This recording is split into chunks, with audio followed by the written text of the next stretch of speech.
அனைத்து இந்திய அண்ணா திராவிட முன்னேற்றக் கழகம் ரொம்ப நாளைக்கு பிறகு கட்சியை பற்றி பேசுகிறேன்.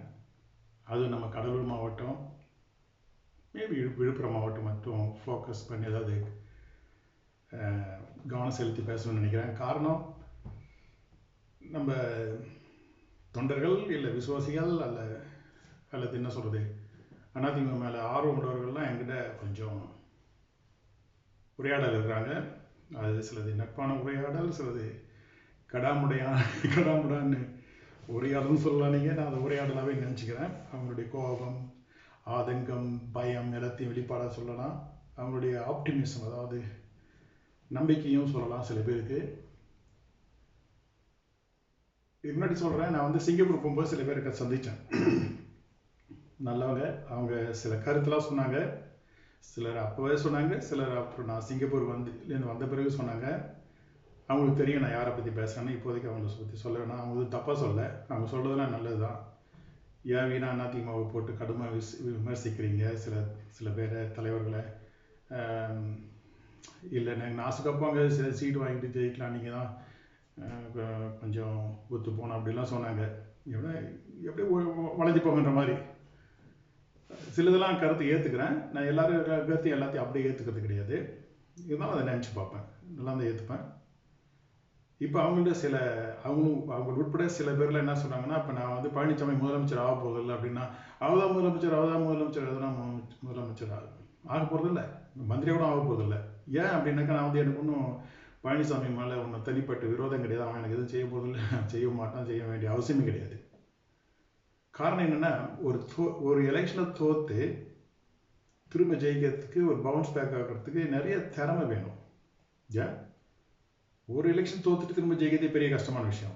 2-3 எலெக்ஷன் தோத்துட்டு திரும்ப சுதாகரிச்சுட்டு வெளியே வந்து சாதாரண விஷயம் கிடையாது.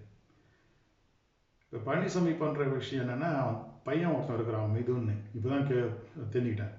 அவன் வந்து ஒரு பணத்துக்காக அலையிறான்னு நினைக்கிறான். அவன் பண்ண அட்டுழியத்துக்கெல்லாம் அதிமுக பலியிட ஆக்குறான். அவன் மாமனார் பண்ண அட்டுழியத்துக்கலாம். அதே மாதிரி தான் வேலுமணியும் சொல்கிறேன். இப்போல்லாம் சசிகலா பற்றி குறை சொல்கிறாங்க. அவர் சம்பாதிச்சிட்டாங்க, கட்சி வீணாக்கிட்டாங்க, வந்தால் எல்லாரையும் வீணாக்கிடுவாங்கன்னு.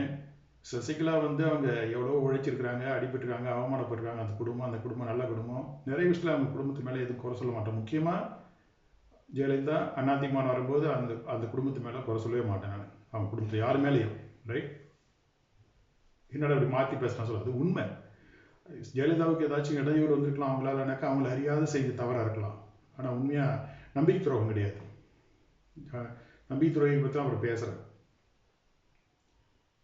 ஸோ ஏன் சொல்ல வரேன்னா, அவங்க சம்பாதிச்சதோட அவங்க ஜெயலலிதா அவங்க ஆட்சிக்கு கொண்டு வந்த கட்சியை 2016 ஆட்சி கொண்டு வந்து அந்த ஆட்சி முடியறதுக்குள்ள 5 வருஷத்துக்குள்ள வேலுமணி சம்பாதிச்சது, அவங்க சசிகலா குடும்பத்தை எல்லாரும் சேர்த்து சம்பாதிச்சோட அதிகமாக கொள்ளடிச்சு வச்சு சம்பாதிச்சிருக்காங்க. எப்படி ஏதோ ஒன்று நகர உள்ளாட்சி அமைச்சராக வந்து முதல்ல நகர வளர்ச்சி அமைச்சராக இதெல்லாம் இருந்துட்டு தமிழ்நாடு ஃபுல்லாக கொள்ளடிச்சு அவன் நல்லா இருக்கிறான்.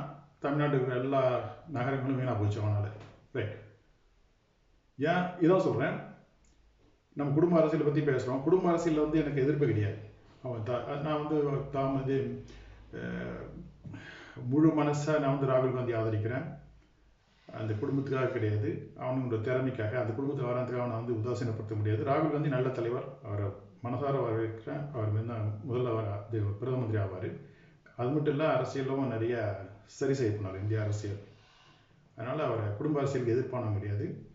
அதே மாதிரி ஸ்டாலினை ஏற்றுக்கிறேன். ஸ்டாலின் மகன் உதயநிதி வேணா டக்குன்னு உடனே ஏற்றுக்க மாட்டேன், தவிர ஸ்டாலின் ஏற்றுக்கிறேன். ஸ்டாலின் வந்து அந்த காலத்துலேருந்து ஓடிச்சு, திறமை இருக்குது, இல்லை அது வேறு விஷயம். ஆனால் ஸ்டாலின் அந்த கட்சிக்காக அடி உதப்பட்டு எல்லாம் ஓடிச்சிருக்கிறார். மீது என்னத்தை பண்ணான்? இன்னைக்கு போய் நான் கேள்விப்பட்டேன், மீது விஜயை பார்க்குறான், யார் சசிகலா அவங்களை கூட பார்த்ததா கேள்விப்பட்டேன். இல்லை அவனுக்கு என்ன தெரியும் மீது? அவனுக்கு யார் அந்த அதிகாரத்தை கொடுத்தது? வேற எதுவும் தலைவர்கள் இல்லையா அதிமுகவில்? ரைட், துரோகம் பண்ணவன், நம்பிக்கை துரோகம் பண்ணவன் என்னைக்கும் திரும்ப தலையெடுக்க முடியாது. நான் ஏன் பழனிசாமி திரும்ப முதலமைச்சர் ஆக மாட்டேன்னு சொல்லணும். எப்படி எந்த காரணத்துக்காக பயந்துட்டு சசிகலா எல்லாம் பயந்துட்டு முதலமைச்சர் ஆக தடுத்தாங்களோ, அதோட பல காரணங்கள் இருக்குது. பழனிசாமி மீண்டும் முதலமைச்சர் வரக்கூடாதுக்கு அதிமுக செய்யறதுக்கே நிறைய செய்ய போகிறாங்க. இப்போதைக்கெல்லாம் எல்லாம் தலைவர் எடப்பாடியாரே, புரட்சி தமிழர் என்னமோ தமிழரே எல்லாம் சொல்லுவான். என்ன ஏதாச்சும் லெட்டர் பேட்டில் கையெழுத்து போட்டு ரெட்டலையில் எலெக்ஷன் நிற்க வேணாம், நிற்கிறதுக்கு வாய்ப்பு கொடுப்பாரு அப்படின்ட்டு. நான் என்ன சொல்கிறேன், எடப்பாடி தலைமையில் இருந்தாக்க நீங்கள் எலெக்ஷன் நிற்கிறது வேஸ்ட், உங்கள் குடும்பத்தை உங்கள் பணத்தை வீணாக்காதீங்க. ரைட்? புரியுதுன்னு நினைக்கிறேன் ஒரே வார்த்தையில். ஸோ அந்த எடப்பாடி எப்படி முதலமைச்சரானா, அந்த 4 நாள் கட்டாயத்தில் ஏதோ ஒருத்தர் முதலமைச்சரான். எடப்பாடி ஆகிருக்கலாம், வேறு எவனும் ஆகியிருக்கலாம்.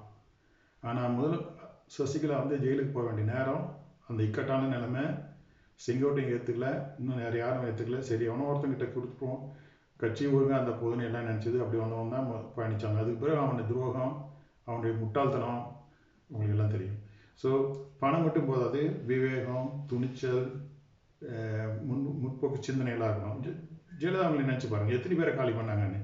வைகோ, மூப்பனார், ராமதாஸ், விஜயகாந்த், அவங்க என்ன அடுத்த பெரிய கட்சி பார்த்தா பாரதிய ஜனதா கட்சி, காங்கிரஸ், எல்லாத்தையும் தண்ணி கட்டி வெளியே போட்டாங்க. அதுதான் அரசியல். ரைட்? அவங்க அரசியல்வாதிக்க வேண்டிய விவேகம் தலைமை தான். எம்ஜிஆரால் முடியுமா? முடியாது. எம்ஜிஆருடைய பாணி தனி, அது ஒரு பெருந்தன்மையானது, மன்னிச்சு போகிறது, அது ஒரு மாதிரி அரசியல். அது ஒரு அரசியல். அந்த எம்ஜிஆர் அரசியல் எனக்கு தெரியாது. ஆனால் பின்னாடி எனக்கு தெரிஞ்சவர்களில் ஓரளவு நல்லெண்ணத்து அடிப்படையில் நீனும் வாழ நானும் வாழ்ன்ற முறையில் ஒரு பெருந்தன்மையாக போகிறது. அதனால தான் எலெக்ஷன் தோக்காத அவர் தொடர்ந்து ஆட்சியில் இருந்தார். ஜெயலலிதாவை பார்த்து எல்லாம் பயப்பட்டாங்க. அதனால தான் அவரை கட்சி விட்டு இந்த ஆட்சி விட்டு இறக்கிறதுக்காக கேஸ்லாம் போட்டு அவரை ஒரு கட்டுப்பிடியில் ஒரு கோப்பாக ஒரு கட்டில் வச்சிருக்கணும்னு நினச்சாங்க மத்திய அரசாங்கம். வேறு எதுவும் அவருக்கு மேலே ஜெயலலிதா மேலே கேஸ் போட்டு வரத்துக்கு ஒன்றும் காரணம் கிடையாது. ரைட்? இதான் நான் அப்படி இருக்கும்போது இப்படியெல்லாம் பழிவாங்க வரோன்னே திரும்ப இவனாச்சும் முதலமைச்சர் ஆகப்பான பார்த்தா ஆக மாட்டான். அதுக்காக தான் சொல்கிறேன், பழனிசாமி திரும்ப முதலமைச்சர் ஆக போகிறது கிடையாது. பழனிசாமி தலைமையில் நீங்கள் எலெக்ஷன் நிற்கிறதும் வேஸ்ட்டு. ஏன்னா ஆசைப்படுறோம், சில பேருக்கு ஆசை இருக்கும், இந்த சினிமா நடிக்கிற மாதிரி. இப்போ சினிமா படம் ஓடுதலே நடிக்கணும்னு ஆசைப்படுறான், நடிச்சுட்டே இருப்பான். அதே மாதிரி சில பேர் இருக்கான் எலெக்ஷன் நிற்கணும்னு, அவன் பாட்டும் வாங்கி நின்று தோத்துட்ருக்கலாம். அதான் அதனால தான் சொல்கிறேன், எடப்பாடி தலைமை இருக்கக்கூடாது, அது பிரயோஜனம் இல்லை. அதோட அவன் பையன் மீது இன்னும் மோசம்னு சொல்ல வரேன். இதெல்லாம் சொல்ல போகும்போது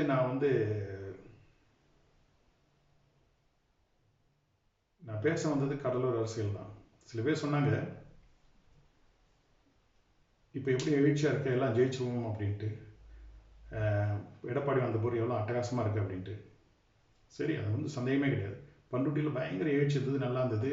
எல்லாம் நல்லா, நானே சொன்ன நல்லா இருந்தது. முத்தாண்டிக்கெலாம் வந்தது, நெய்வேலிலாம் போனால் எடப்பாடி பண்ண பார்த்தா ஒரு அளவு பரவாயில்ல அப்படின்னு தோணுச்சு. ஆனால் இப்போ எல்லாம் சொன்ன உடனே கொஞ்ச நாள் இப்போ இந்த பூத் கமிட்டி மீட்டிங் அதெல்லாம் போய் பார்த்தேன். அப்புறம் இந்த 54வது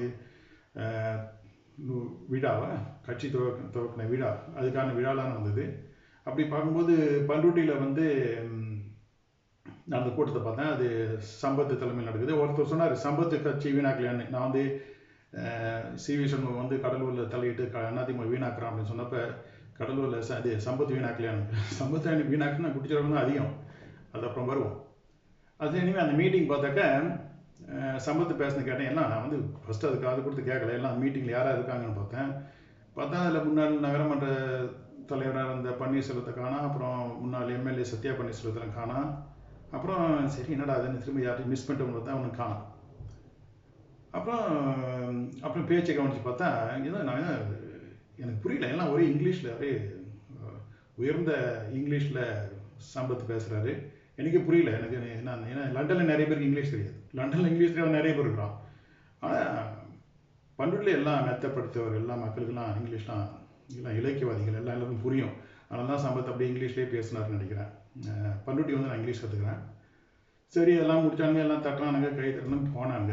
எதுக்கு சொல்ல வரேன்னா, அந்த மாற்றத்தை பார்க்குறேன். இதுக்கு முன்னாடி இந்த பூத் கமிட்டி மீட்டிங், இந்த கருத்து சொல்கிறது, இந்த குறிஞ்சிப்பாடி நெய்வேலி தொகுதியில் பார்த்தா அது எதை எவனாச்சும் செத்துட்டு போனவன் இரங்கல் கூட்டம் மாதிரி இருந்தது. எவனாச்சும் செத்துட்டானா அப்படின்ட்டு அவன் சொல்கிறேன். அந்த இரங்கல் ஏதோ வாட்ஸ்அப் குரூப்பை உருவாக்குங்க அப்படி சொல்கிறானுங்க. அப்புறம் அவனுக்கு பேச பார்த்தா என்னடா இது கட்சி ஒரு எழுச்சி, புத்துணர்ச்சி, ஒரு புது ரத்தம் வரும்னு பார்த்தா ஏதோ எவன் செத்துட்டான், என்ன ஏதாச்சும் கேடு நடந்துட்டுதா, எல்லாம் இரங்கல் கூட்டம் நடத்துகிறான்ல, என்னடா நடத்துகிறான்னு தோணுது.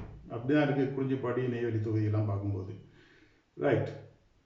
ஸோ பண்ருட்டில் நடக்கிற கூட்டம் லண்டனில் நடக்கிற மாதிரி இங்கிலீஷில் நடக்குது, குறிஞ்சிப்பாடி நெய்வேலி நடக்குதுலாம் இரங்கல் கூட்டம் மாதிரி நடக்குது. ரைட்?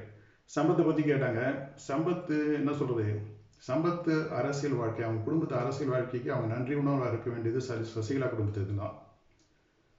அவங்க போட்டியிட்ட அந்த குடும்பம் போட்டியிட்ட நெல்லிக்குப்பம் பண்ருட்டியிலேருந்து போய் ஜெயிச்சாங்க. 96 பண்ருட்டி மணி போய் அங்கே ஜெயிக்கிறாரு.